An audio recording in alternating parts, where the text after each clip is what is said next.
Nah, hang on. Rusty, one more? Okay. G'day, cheeky dogs. This is the top 5 theories that have come out of the Bluey episode Cricket from season 3, and we're doing this to celebrate it finally being released in the UK on CBeebies this month. So let's get started then with number 5.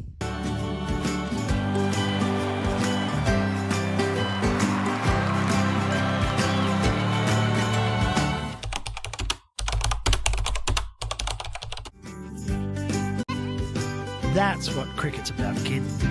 G'day, you cheeky dogs. Today I want to talk to you about the Bluey theory that Bandit was actually talking to that little child from Surprise all the way back in the episode Cricket. And this all stems from the very first line from the episode. Let me tell you about the time we tried to get Rusty out. Now, this one line makes it very obvious that he is not talking to Bluey or Bingo because they were already there. And we were playing cricket.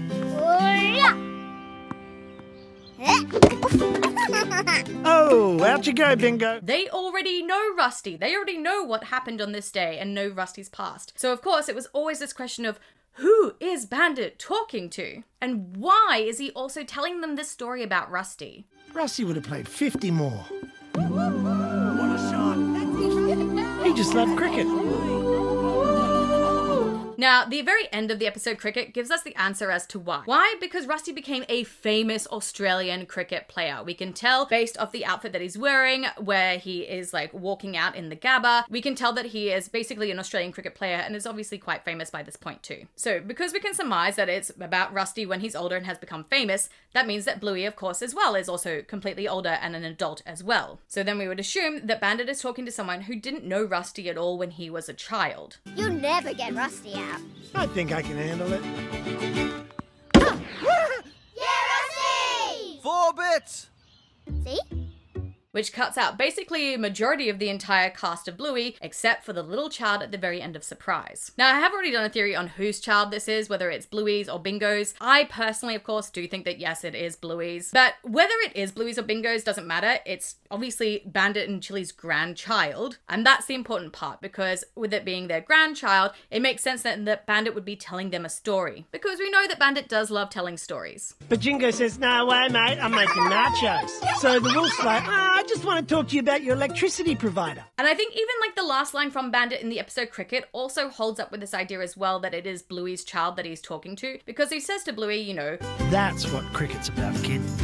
and that line doesn't specifically sound directly like he's talking to Bluey. I mean, he obviously is in this episode, but he could also be saying that exact same line again to his grandchild in the future as well to explain, yeah, the whole meaning of cricket. He obviously wants to teach him the same lesson about sportsmanship, hard work, but also just like what it means to also play with your family as well. And we know that Bandit does absolutely love cricket, so it's not surprising that he'd want to share this kind of story with his grandchild. Now, I do want to point out that some people always theorize that this child could like be Brandy's, or even if like Bandit was telling the story to Brandy's child, again, that would make no sense because in the timeline, by the time Brandy gives birth, the child will be about like 2 years younger than Socks, which means that in the future, when Rusty is grown up and is a famous cricket player, Socks is also grown up, which means Brandy's child is also grown up. So again, it wouldn't make sense that that's like who Bandit is telling the story to. But cheeky dogs, what do you think about this theory? Do you think that Bandit is talking to this little child from Surprise and that is his grandchild and that's who he's telling the story of Rusty and cricket to? Let me know in the comment section down below your thoughts and feelings about this theory. And while you're down there, don't forget to hit that like button, subscribe button, and bell for notifications so you know whenever I release any other Bluey videos.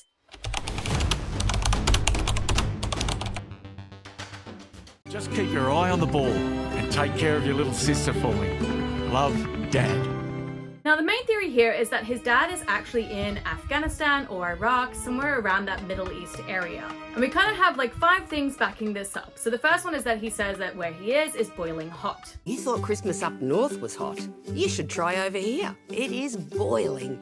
So we can assume he's around some sort of hot area, and most Australian forces who are overseas tend to be in Afghanistan or Iraq, so that's why that first assumption is there. He's also in full combative gear, not just like his regular uniform that we saw in the episode Army, so that then again points to the idea that he's in a combative area, as well as also the sandbags and the Black Hawk as well. Sandbags and like the post that he's on are usually used in like forward operating bases, so again we've got that kind of assumption that he definitely is overseas somewhere in a combative zone, and if if Bluey is sort of similar to what we see in Australia in real life, again, that would be Afghanistan or Iraq. The last little bit of information is also the fact that he writes them a letter. Mom, there's a letter from Dad. He doesn't call them on the phone, doesn't Skype them, Zoom them, anything like that. He writes a letter, which makes us realize that he's probably somewhere where he doesn't have access to Wi-Fi or the internet, at least not very regularly, so enough that he feels the need to actually write a letter rather than just call them instead. So, what do you think about this theory? Where do you think that Rusty's dad might be? Or do you think that yes, he is somewhere in the Middle East? Let me know in that comment section down below.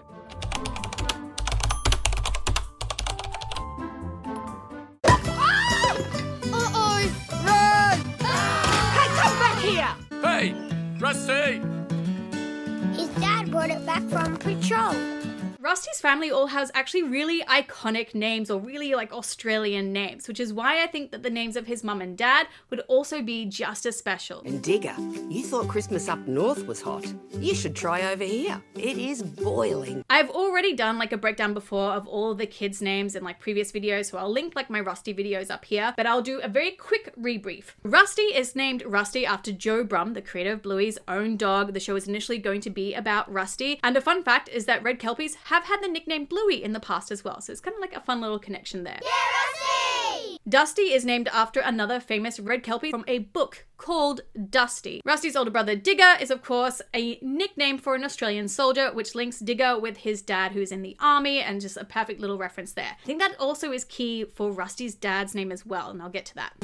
Mom, there's a letter from Dad. I should also point out that Dusty's name is technically a male name. The book is about a male dog. So I feel like a lot of these like dog names, they can be used for either gender, and only sometimes might they sound a little bit more feminine or masculine. So let's look at all the names then that we have as our contenders. Some other famous red kelpie names are Coco, Cloud, Gunner, Tally-Ho, Red, and Barb. Out of those 6, I feel like Coco, whilst it's a great feminine name, is just kind of out straight away because we already have a Coco in the show. Can't change the rules, Coco.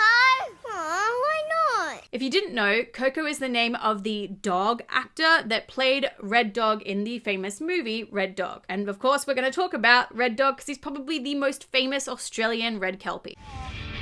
What's that? So the name Red could definitely, I think, be used for Rusty's dad. It's very much a sort of male name, and it would be like a funny joke as well with their last name being Kelpie and his name being Red, so Red Kelpie kind of like, you know, mixes it together. For those of you who don't know who Red Dog is, he is a dog who lived for 8 years and basically traveled the whole of Western Australia, which is literally half of our country. He had multiple owners. He also had multiple different names as well, including Tally-Ho, which we'll get to. But he was even owned at one point by a bank who actually gave him an actual bank account and then had a whole motto of, if Red banks at Wales, then so should you. Cheeky bugger. So the fact that this has had a whole movie made out of it, I feel like Red is a really big contender for what Rusty's dad's name could be. But let's talk about Tally-Ho as well, which was one of Red's nicknames, alongside also Bluey, which again is really funny. But Tally-Ho, I think, is like a really fun name, and it does have a bit of like a military connotation with it because it's usually used initially in Britain as like when people were like hunting foxes, they'd say Tally-Ho, I've seen the target, let's go. US military use it for their air force as well. So it does have that kind of like military link, but I feel like the name Tally-Ho just maybe seems a little bit too silly maybe for Rusty's dad. So Tally-Ho Kelpie, I don't know if it really quite rings the right bell. Just keep your eye on the ball and take care of your little sister for me. Love, Dad.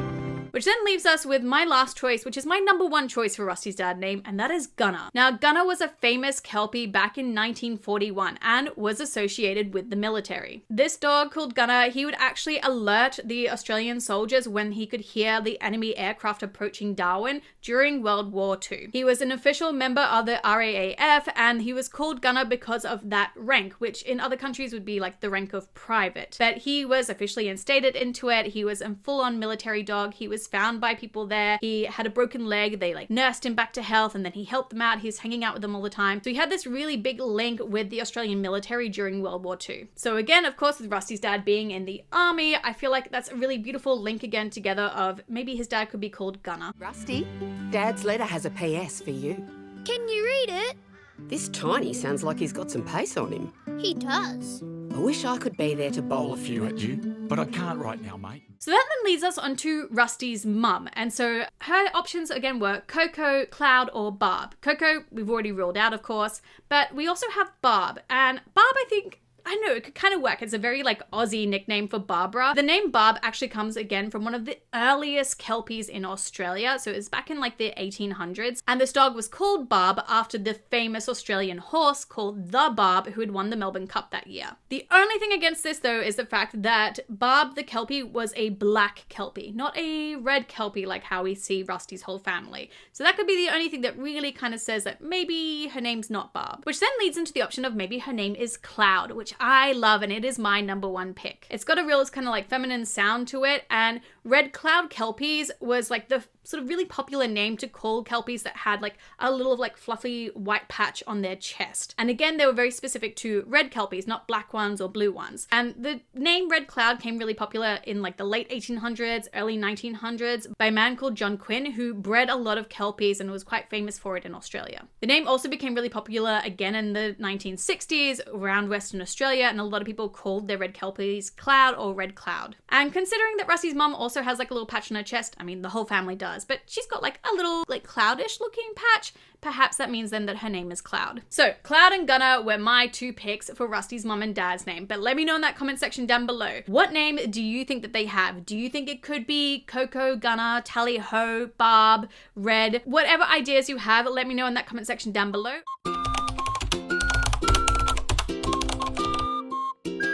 Let me tell you about the time we tried to get Rusty out.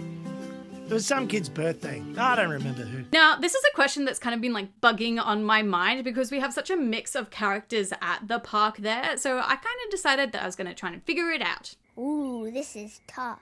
So starting off with Lucky and his dad, and I think Lucky is the key to this whole thing. Now, every batsman has a weak spot. That's it.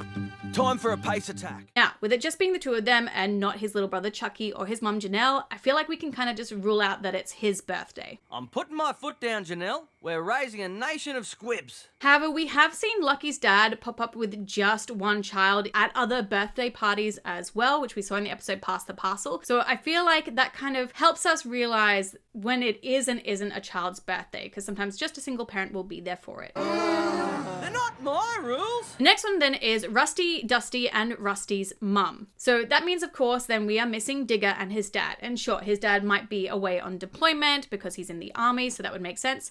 But if they're there and they're playing cricket, why isn't his older brother there as well? Rusty, you can bat if you want, but no one's got to go easy on you. Understand? So I feel like because of that, it's definitely not Dusty's birthday, and I don't think that it's Rusty's birthday either. Also, if it was Rusty's birthday, then surely his best friend Jack would be there too. But what we didn't know was that when Rusty's dad was away, he'd get a lift home with his mate Jack. The next character is Stripe. Now, all we see is Stripe. There is no Trixie, no Muffin, no Socks. And I did see a comment on Reddit of people being like, oh, maybe they're just playing in the playground. But we see a shot of the playground in the background and there's no one playing on it. So I honestly just think that Stripe is there just hanging out with his brother and his brother's best mate, which is Lucky's dad, Pat. 6 and out.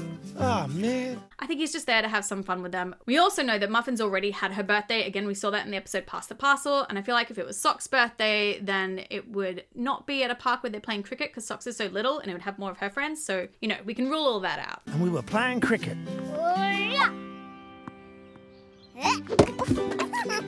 Oh, out you go, Bingo. The next characters we have is Bluey, Bingo, and Chili and Bandit. So yes, both parents are there, both kids are there. Again, though, I don't think that it's either of them. We've already seen Bingo have a birthday, which is the episode Handstand. Happy birthday, Bingo!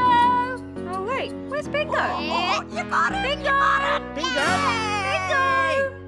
Has anyone seen Bingo? We've seen Bluey have her birthday in Pass the Parcel, and I don't think that Bandit would forget that it was one of his daughter's birthdays. It was some kid's birthday. I don't remember who. So I feel like we can rule them out. We then also have Chloe and her dad there as well. So which means we're missing her mum and her little baby brother too. So yes, maybe her mum might be off somewhere with the baby brother, but I feel like if it was Chloe's birthday, then Indy and Coco would definitely be there as well. So again, I don't think it's Chloe's. So that leaves then Snickers, Mackenzie, and Honey. That's it, Snickers! Snickers, I feel, is almost kind of similar to Chloe. It's just him and his mum there. We've never actually seen any other members of Snickers' family, so we don't know who else is in his family. However, we do know that his mum is really good friends with Coco's mum, and that Snickers and Coco are actually really good friends too. They are constantly playing together in the background in so many episodes. Tag! You're it, Snickers! I'm gonna get you! So if it was Snickers' birthday, I feel like Coco would be there as well. So that just leaves then Mackenzie and Honey. Now, Honey is the only one there who has both parents there as well. So I feel like that makes her a pretty good contender for whose birthday it is. And all of the people who are there are friends of hers from school, except for Lucky. Lucky doesn't go to their school. He is just Bluey's next door neighbor. And we've only ever really seen him and Honey in one episode together, and that's the doctor, and they didn't really kind of interact in that episode. So I find it hard to believe that Honey would invite Lucky and his dad over Indy or Coco. So I don't think that it's Honey. I think just both of her parents arrived. Dad would dog!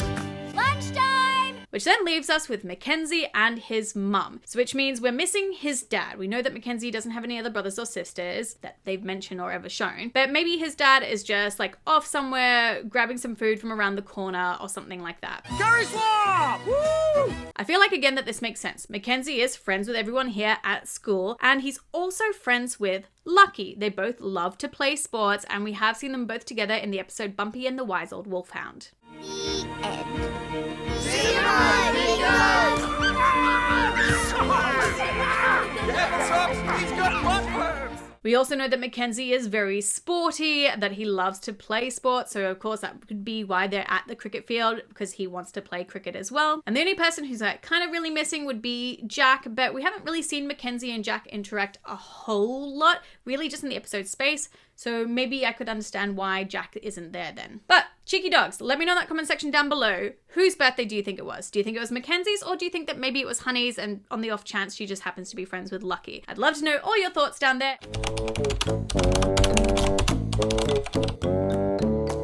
Now, all of this information comes from the episode Cricket, and in particular, when we see Rusty's house. This episode of Bluey is called Cricket. We also find out some more details about his neighborhood as well as his family as well, which kind of play into here with information either for or against this argument. So that's what we're going to do. I'm going to show you the evidence for why Rusty might be poor, and then the evidence against why he might not be poor. And then I'll let you know how I feel at the end of it, and I want to know what you guys think as well in that comment section down below. Hang on.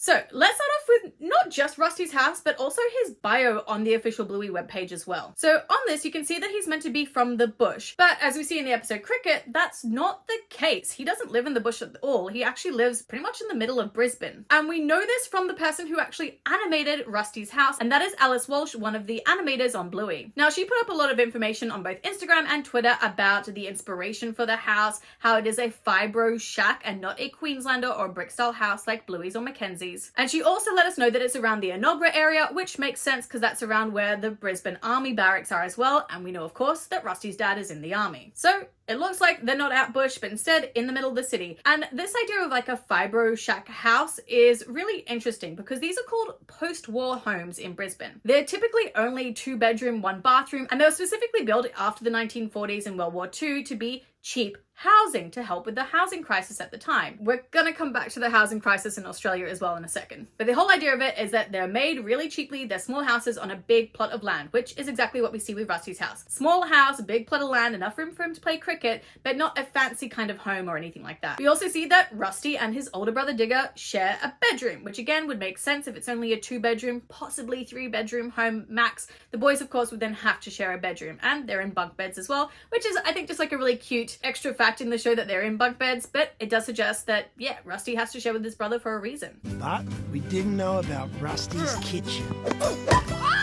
We also see Rusty's mum washing the dishes by hand, so obviously they don't have a dishwasher. Again, very stereotypical for these types of homes as well. A lot of them are very old-fashioned. They haven't been updated really since the 1940s. So yeah, a lot of them don't have dishwashers in them. The outside of the house as well looks kind of worn away. We can see, especially when Rusty's like practicing on the side of the wall, either he's worn that wall away by him just like hitting the ball against it, but it just in general looks a little bit more weathered. Then as well, if we look at the local neighborhood park in comparison to a lot of the neighborhood parks around Bluey's house, they seem pretty different. The neighborhood park where Rusty plays cricket with his older brother, it has a cement cricket pitch, but the park in general looks a little bit more worn down. It's not really as well kept as we've seen in other parks, specifically the one in this episode as well, in Watonga Park. So just the park itself also gives that little bit of a vibe that maybe this neighborhood isn't as high class as perhaps other neighborhoods are in Brisbane. So all of this together kind of makes it seem like, yeah, his parents can't really afford a large house, they're in maybe a not so great neighborhood. So it really kind of gives you that idea that maybe their socioeconomic situation is a lot lower than Bluey's. But let's have a look at some of the evidence then against this as well. So we know that Rusty's dad works in the army, but his mum also works. And while this is never said outright, it's pretty heavily implied in the episode Cricket when they say that Rusty's dad can't pick him up from school, so he has to go home with Jack. But what we didn't know was that when Rusty's dad was away, he'd get a lift home with his mate Jack. Rusty played at Jack's a lot that year. Which would mean then why can't his mum pick him up from school? Most likely because she's working. That does mean then that both of his parents earn an income. Rusty also goes to Calypso School, which is a Steiner school. It is a private-based school, not a public school. So again, that would cost a lot more money. So, okay, they have enough money obviously to send Rusty to that school. And then we come back to that whole idea of Rusty being from the bush. So perhaps they also have a property out in the bush and they decided to move into the city for the kids to go to school. Based on Rusty and his brother's age, his brother, who seems to be around the same age as Captain Amir, would be going into high school. So of course they'd want to move closer to the city so he could go to high school. But then Rusty as well is also starting grade 1. So again, perfect timing for them to move closer into the city. And Dusty, we're assuming, is maybe around the age of like 3 or 4. So I mean, she's going to start school eventually, but if the two boys have to start school, then it would make sense for them to move into the city, which means then that they had to most likely buy a house, and they chose to buy one near the army barracks in Enoggera. And you would think, again, based off the house, that it is meant to be a cheap house, and 4 years ago, it was only around $182,000. However, in real lifetime right now in 2023, which again, we know the show kind of like follows along with the real life schedule of time. We've seen it from the episode movies. This same house that 4 years ago was $182,000 is now 10 times that amount, going for $1.1 million for, again, a 2-bedroom home. I cannot stress enough the fact that there is a massive housing crisis in Australia, and that within 4 years, this pretty much a fibro shack has jumped in 10 times the price. 4 years ago, you could buy 10 of these houses, and now you can buy one. So yeah, the house that Rusty lives in is technically $1 million home. Now, if we want to compare this then to Bluey's house over in the Red Hill area, or Mackenzie's house as well, which we know is also close by, Bluey's house these days is going for anywhere between 1 to 1.7 million, and Mackenzie's house is around that 1.2 million mark. So again, they're pretty close to the same cost as Rusty's house as well, even though technically where Bluey and Mackenzie live is closer to the inner city. And just to like add on some extra sort of levels, let's look at Muffin's house too. We know that it's based in Wavell Heights because Bluey Locations got a tip off that that's where the house that they based it off was from. And if we look on realestate.com.au, we can also see the prices of houses that have pools in that area. And again, most of them go for between $1.6 to $3 million. So even on like the lower end of the scale, that's still kind of close to the $1.1, $1.2 million house that Rusty lives in. So even though all the different styles of houses look very different, have different sized bedrooms, are more modern than the others, the cost is almost the exact same. Which means then that technically, Rusty is not any poorer than the rest of his friends at school. Oh. But just that his parents wanted to live closer to the army barracks, and the houses there just happened to cost even more money than the houses in other further out areas perhaps. But it means that they made that choice. Even though they have all that money, they could have bought a nicer house closer to the city. They chose instead to go near the army barracks in Enoggera, in the fibro shack, even though yes, we know that that was Joe Brum's influence. He wanted a different looking house. Either way, that was where they chose to be. So that's the information for why Rusty maybe isn't poor. I gave you all the information at the start as to why he might actually be poor. And again, a lot of this is just based on the current housing prices in Australia right now. If we were to do this 4 years ago, then yeah, I think that we could probably say that Rusty is poorer than his friends, because there was a much bigger gap back then. His house would have been $182,000, but Bluey's house would have been closer to $500 or $600, and of course Muffin's would be around that $1 million mark still. But things have changed in Australia. So, cheeky dogs, what do you think? When do you want to base this timeline off? Do you think that Rusty is poorer than his friends, or do you think that he's the exact same and his parents just chose to live closer to his dad's work, and that's the price of living there. Let me know in that comment section down below. I would love to know your thoughts on this. I made a whole playlist for the Rusty based videos too, so you can click that on the link up here. But as I said as well, if you love Bluey and specifically Rusty as much as I do, don't forget to hit the like button down below, as well as that subscribe button and that bell for notifications. And until the next video, which is going to be tomorrow, I have picked you cheeky dogs out a few other videos that maybe you would like to watch, and I will see you all in another video. Mwah! Bye!